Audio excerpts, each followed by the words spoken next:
उपवासाला कधी कधी आपल्याला 2 मिनिटात बनेल अशी झटपट रेसिपी पाहिजे असते. तर आज मी तशीच एक रेसिपी तुमच्याबरोबर घेऊन आली. तुम्हाला सर्वांना माहितीच असेल. तर चला पटकन रेसिपीला सुरुवात करूया. सर्वात आधी आपल्याला केळी सोलून घ्यायची आहे.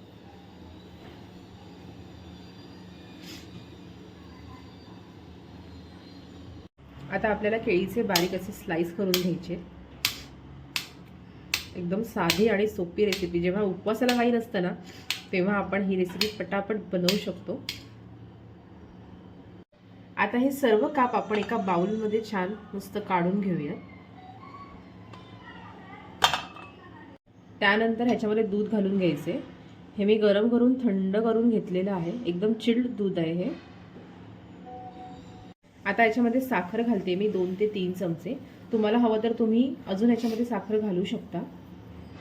आता हे सर्व आपल्याला असं मस्त साखर विरघळेपर्यंत मिक्स करून घ्यायचे व्यवस्थित.